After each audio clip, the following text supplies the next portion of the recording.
Our next topic is maturation. After the formation of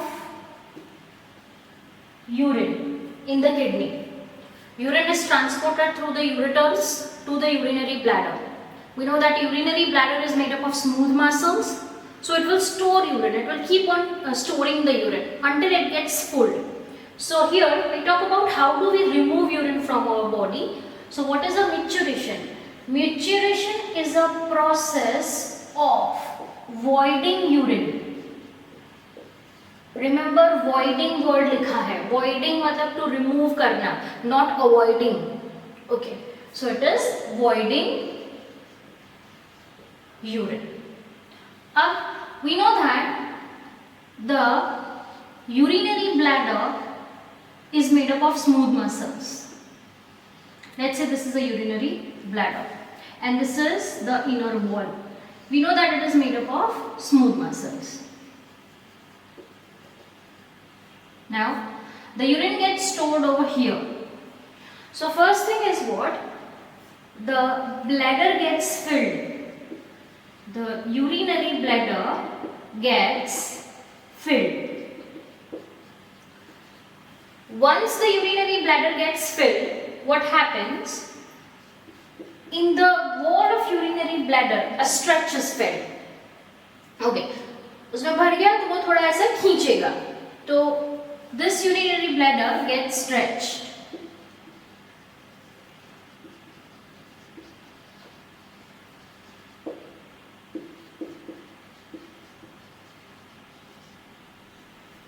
As the urinary bladder gets stretched, there are some nerves present in the wall of urinary bladder, which we call it as stretch receptors. Whenever it comes to the word receptors, remember there are kind of nerves. So this activates the stretch receptors. These are the kinds of nerves. We can say sensory nerves. This will give the impulse to brain. We can write it as CNS, that is the central nervous system. Now central nervous system will again cause through the motor neuron. Let's say this is CNS. So stretch receptors will take the message. So these are stretch receptors. And the motor neurons will come from here to the urinary bladder. And it will cause the contraction of the wall, smooth muscles in the wall of urinary bladder. So now, through the motor neurons, it causes the contraction of wall of urinary bladder. So once the urinary bladder contracts, the urethral sphincters will relax. So over here I'll write the next point. This is important. The urethral sphincter relaxes. So once the urethral sphincter relaxes, the urethral orifice gets open and the urine comes out.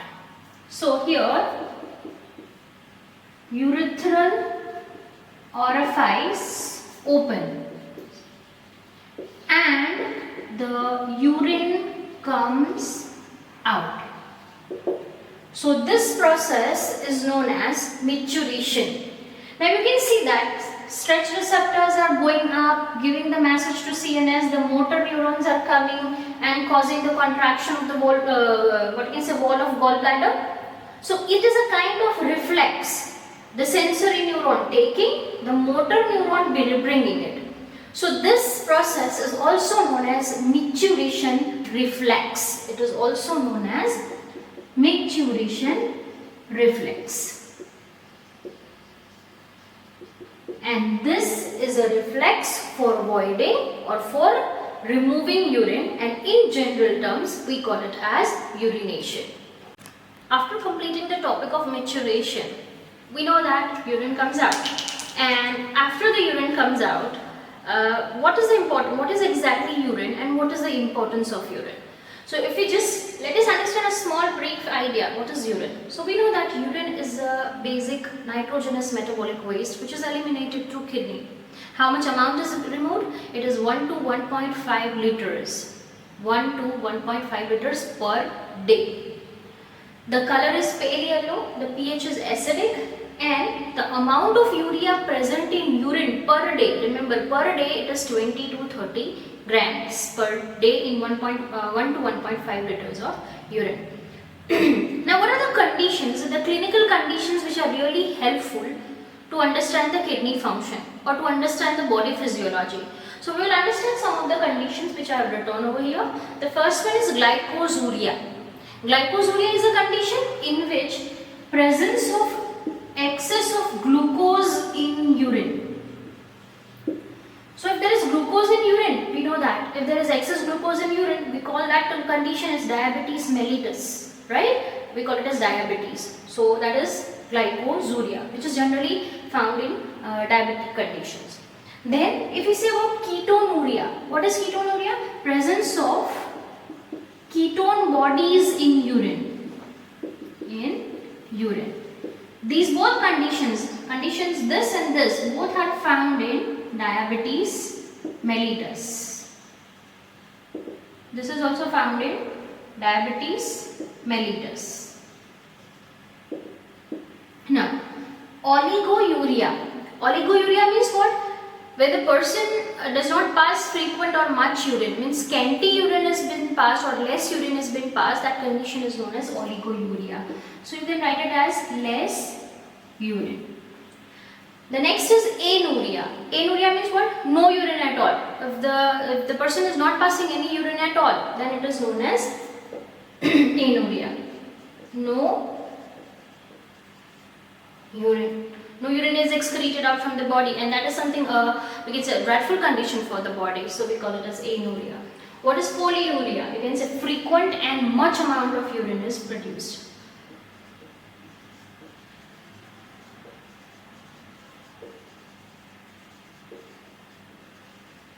The next is diuresis. What is diuresis? Diuresis is a condition when dilute urine, means much amount of water is lost through the urine. It is known as diuresis. So you can say that when dilute urine is produced. These can also cause frequent urination, can lead to frequent urine. And this is because of the deficiency of ADH, and we call this condition as diabetes insipidus.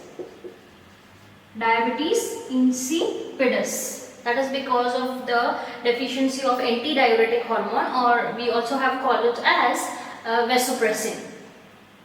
Hemoglobinuria. You can easily predict the word. The presence of hemoglobin. So presence of HB, that is hemoglobin in urine, is known as hemoglobinuria.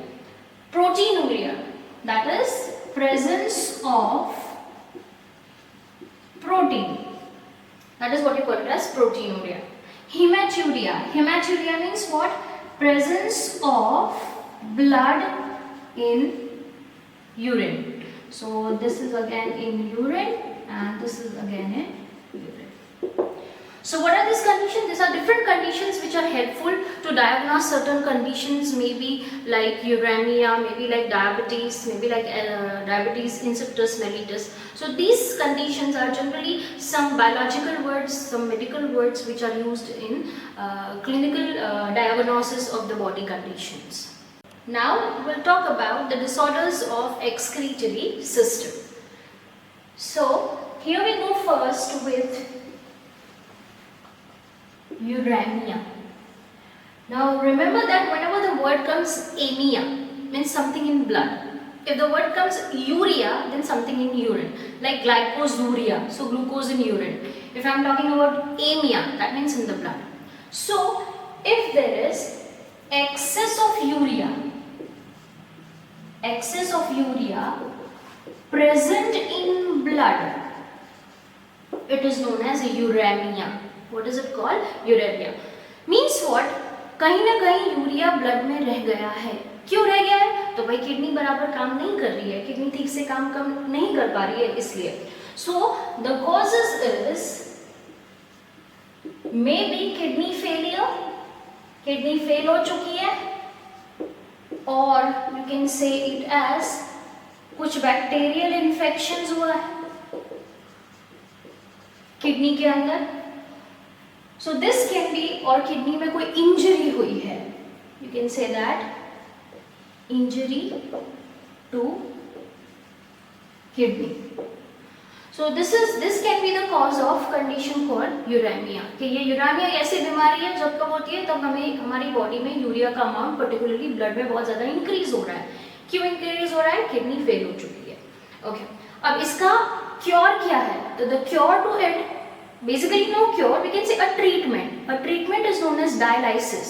We have heard about dialysis, so now we will talk about what is dialysis. So the treatment is dialysis. We also call it as artificial kidney.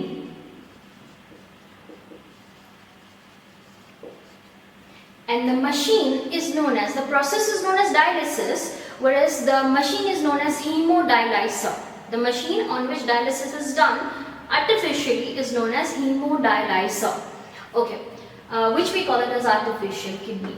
So let us understand how dialysis is done. Let's say this is a hen, and from one of the artery the blood is taken out. Blood is taken out. किसी भी hand की एक artery से blood को बाहर निकाला जाता है. वी नो दैट ब्लड को जैसे हम बाहर निकाल देते हैं, blood has a tendency to clot. So over here after removing that we will add anticoagulant, that is what you call it as heparin. So that will keep the blood in a liquid form. Okay, fine. Then this blood is taken into oiled tube like chamber, and these coiled tube chamber is in a closed chamber like this. From here the tube comes out. So I repeat again, from any artery, hand की किसी भी artery होती है, उसमें हम blood बाहर निकालते हैं ट्यूब के अंदर, उसके अंदर हम हेपेरिन डालते हैं, जो क्या होता है बेटा? It is anticoagulant. So this will keep the blood in liquid form. Then the blood is taken into a chamber. We call it as dialyzing chamber. It is known as dialyzing chamber. What does this dialyzing chamber have? These dialyzing chamber have a fluid. We call it as dialyzing fluid. तो इसके अंदर यहाँ पे होगा fluid. I'll label this as dialyzing solution या तो फिर fluid. और ये dialyzing fluid या तो फिर solution कैसा होता है? It is exactly like blood plasma. जैसा blood plasma होता है वैसे ही होता है, just that it does not have urea. So it is blood plasma जैसा concentration, but it does not have urea. So what will happen in this? जो भी blood यहाँ पे निकला है वो blood में यूरिया ज्यादा है. अब बाहर तो यूरिया नहीं है, तो urea will travel from its higher concentration towards its lower concentration. मतलब blood में यूरिया का concentration ज्यादा है और बाहर यूरिया का concentration नहीं है, तो सारा यूरिया डिफ्यूज हो जाएगा कहाँ? बाहर. Okay, so from the blood which has urea, the urea will travel to the dialyzing solution, या तो फिर हम कहेंगे dialyzing fluid better रहेगा, उसमें चला जाएगा from higher concentration to lower concentration. तो यहाँ से जो कुछ भी blood निकलेगा वो यूरिया फ्री होगा. अब उस blood को हम लोग वापस बॉडी के अंदर इंट्रोड्यूस करते हैं. But before introducing into the heart, into the body, what do we put into? If we have put at heparin, then we have to neutralize this. So we will put here antiheparin. What we will put over here? We will put antiheparin to neutralize this heparin. And then if there is any bubble, there is one device kept over here that is known as bubble remover. So that bubble, if it occurs, is removed, and then the blood is pumped back into the vein. Remember, blood is taken out from the artery and pumped into the vein. फिर वो inferior vena cava में जाएगा, inferior vena cava heart में जाएगा, heart में से फिर वापस lungs में oxygen, and then we know, we have studied that in circulation. So ultimately the blood is taken out from the artery, added heparin, then it goes into the dialyzing chamber where the urea is removed by the process of diffusion, and then antiheparin is added that neutralizes this heparin. The blood is pumped back into the vein, which is a pure blood, and this is how we remove urea with the help of a dialyzer, or we can say hemodialyzer. And this is frequently being changed. As soon as once the patient has undergone a dialysis process, this solution is being changed frequently. So this is all about the hemodialyzer or the dialysis process. We'll be proceeding with the other three diseases. The second one is the renal failure. The next is glomerulonephritis, and the third one is renal calculi. Now let us begin first with the renal failure. Renal failure means what? Kidney failure or the renal dysfunction. When the kidney is not able to function properly, we call it as renal failure. There can be various causes to this. It can be bacterial infection, it can be tubular injury, it can be, you can say, diabetes. So in many such conditions, the kidney fails to perform its function, and that is what you call it as renal failure. Now what happens in this condition? There is a rise in urea and creatinine in the blood level. So on analysis, on hematological analysis of the blood or hematology and undergoing clinical hematology, we come to know that there is a rise in creatinine and urea in the blood. So what is the treatment? If there is acute condition, what do you mean by acute condition?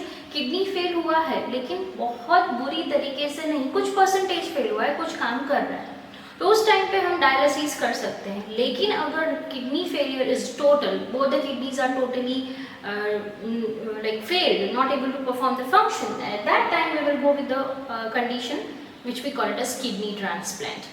Kidney transplant मतलब किसी donor से kidney लेना. अब kidney लेते वक्त या देते वक्त हमें क्या ख्याल रखना चाहिए? रिमेंबर, एक हमारे बॉडी में फैक्टर होता है MHC, मेजर हिस्टोकम्पैटिबिलिटी कॉम्प्लेक्स, तो वो मैच होना चाहिए. या तो फिर हम किडनी किससे ले सकते हैं, वो इम्पोर्टेंट है. सबसे पहली प्रायोरिटी हम दे सकते हैं ट्विन्स को. जैसे कि अगर मेरी कोई ट्विन सिस्टर है तो I can take from my twin. Second, we can take it from the siblings means brother और sister. Third, we can give the priority to the parents, and then fourth, we can take it from somebody else, because there should be a compatibility of the organ transplant. अगर organ compatible नहीं है तो हमारी body उसको reject कर देगी, kidney को reject कर सकती है, और उस process को हम कहते हैं graft rejection. Okay. Next is glomerulonephritis. What do you mean by glomerulonephritis? I have already told you that whenever the word comes stis, that means inflammation, सूजन, सूज जाना, swelling होना. So this is the inflammation persisting in the filtration membrane. या तो filtration membrane damage हो चुकी है, जो हमने देखा, जो blood filter करती है, जो Malpighian corpuscle में होती है. If that is getting damaged, that condition is what you call it as glomerulonephritis. और उसकी वजह से glomerulus में क्या हो जाता है? Swelling हो जाता है. ये भी ट्यूबुलर इंजरी या फिर बैक्टीरियल इन्फेक्शन की वजह से हो सकता है. अल्टीमेटली उसका फिल्ट्रेशन प्रोसेस हर्डल हो जाता है, तो इसकी वजह से भी किडनी फेल हो सकती है. किडनी फेल हो सकती है, लॉन्गर रन पे person can even die. The next and the last disease which we are very known to that disease is known as renal calculi, या तो फिर इसे हम कहते हैं किडनी स्टोन, या फिर जिसे हम कहते हैं गुजराती में जिसे हम कहते हैं पथरी. ओके, तो renal calculi, or it is known as kidney stone, or it is also known as urolithiasis. Basically इसमें क्या होता है कि किडनी के अंदर फिल्ट्रेशन के बाद या तो फिर फिल्ट्रेशन के वक्त कुछ क्रिस्टल्स रह जाते हैं, जो हम अगर मिनरल्स इंटेक ज़्यादा है, पानी का इंटेक कम है, तो insoluble masses of crystals रह जाते हैं tubules के अंदर, फिर वो उसे clog कर देते हैं. So that crystals are formed of calcium oxalate. So we call it as calcium oxalate crystals. What does it causes? It causes severe back pain. Severe back pain. Exactly the area where kidneys are located. So these are all about the 4 disorders of excretory system. The first we have studied about is uremia. The second is we can say renal failure. Third is glomerulonephritis, and the fourth one is renal calculi, or it is also known as kidney stones. Now we will discuss about the other excretory organs apart from kidney. So first we are going to talk about lungs. We have studied lungs and breathing and exchange of gases, which removes the excretory product gas, that is carbon dioxide, while the exhalation process is going on. And it removes about 18 liters of carbon dioxide per day, along with some amount of water, and that is 400 ml of water is being removed. So it is removing the removing the carbon dioxide from the deoxygenated blood. The next is skin. Skin is very thin as compared to the other mammals in humans. Even though it has got 2 glands, the name is sweat glands and sebaceous gland. Sweat glands secretes out sweat, which is to be considered it removes some part of excretory products like lactic acid. 99% it consists of water, certain salts, NaCl. Well, we all have tasted the sweat, and it is a bit salty. Why? Because there is a presence of NaCl in that. Okay, and lactic acid, because when we do strenuous exercise, lactic acid is accumulated, and that lactic acid is removed through the sweat. A very negligible amount of urea is even released through sweat glands. Next is sebaceous glands. Sebaceous glands are responsible for the oily secretion on the skin, and that's what you call it as sebum. That is also called it as skin wax. It is made up of sterols, hydrocarbons, waxes, and it releases certain amino acids on the skin.